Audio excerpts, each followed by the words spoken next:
Hey trappers, Dale Billingsley here, Billingsley Brand Lures.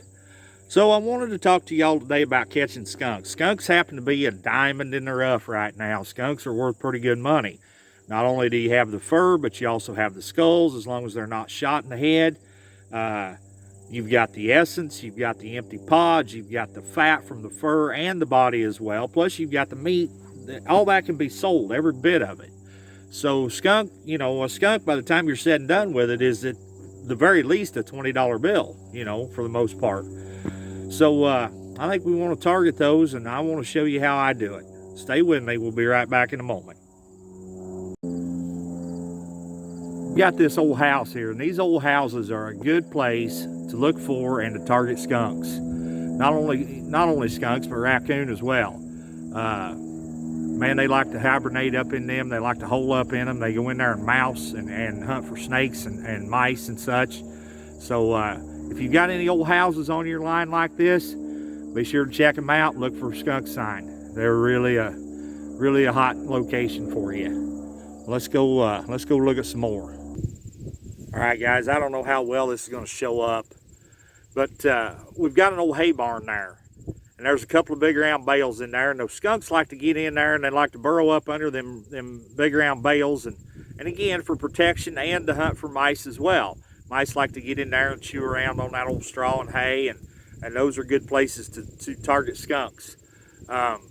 Some of the sets that I like to use is, if I can find the trails, then by all means either drop a foothold in them, or if it's legal, put a conibear in it. And it seems like everybody I talk to, now I haven't picked any up for myself yet, but they say the 155 conibear does a better job at killing skunks than what the 120 or the 160 does. So I'm going to pick up a dozen or two of them and do a little experimenting myself just to see how they do work. Also, if you can pick up some of them old newspaper boxes, where you see them, where the mailman delivers a newspaper, the newspaper man delivers the newspapers to out in the country.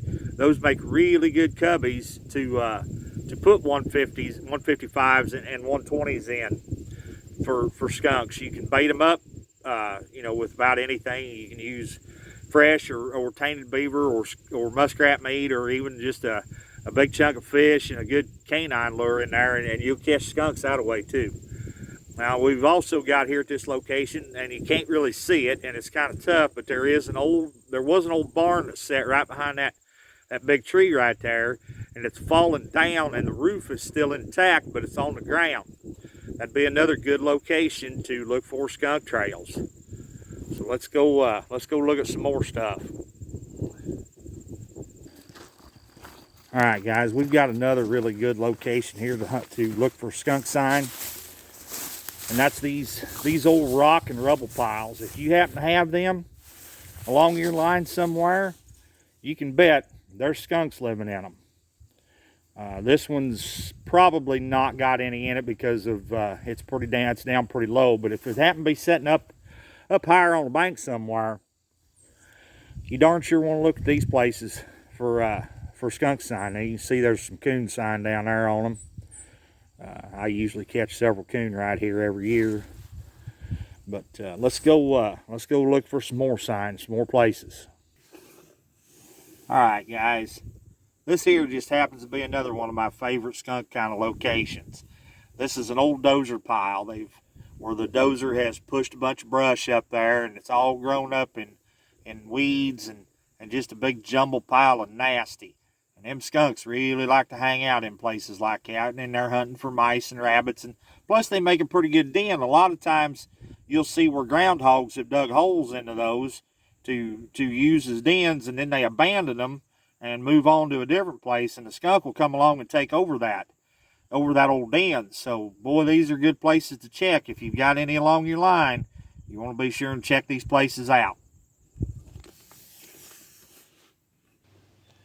All right, guys, now here's another good location for skunks. This is an old stone culvert that goes underneath an old set of railroad tracks. That ditch runs on up into that river bluff right there. We're right on the bank of the Des Moines River. Now I know for a fact that culvert is plugged up on the other end. In fact, you can see the scuff mark there in the dirt That's a coon trail that's going up and over and around that culvert because they can't get through it. But that's a tremendous place to look for skunks denning up. It wouldn't be any big deal to stick a trap down in there and catch them as they're coming out. So if you happen to have anything like this along your line, it's another good place to check out. Alright guys, there's some locations for you to target skunks. Some other places I like to look for are, if you happen to have any in your country, I like to look around hog confinements if they'll allow you to. Chicken buildings, turkey buildings, cattle feeding operations, any place where there's a potential for spilt grain that will harbor mice. Okay, if it holds mice, you can pretty well bet that there's going to be skunks around there too. So those are just some places to look for, places that you want to check out. Guys, I sure do appreciate you tuning in and watching this video for me, and I'd appreciate it if you go ahead and poke that subscribe button, hit that thumbs up, leave me a comment down below. Maybe you want to go back and check out some of my other videos as well. Some of my older stuff, there's some pretty good information there too. I know this was kind of a short little deal, but I do believe there was some pretty good information in the video. Once again, guys, this is Dale Billingsley with another one. Signing out.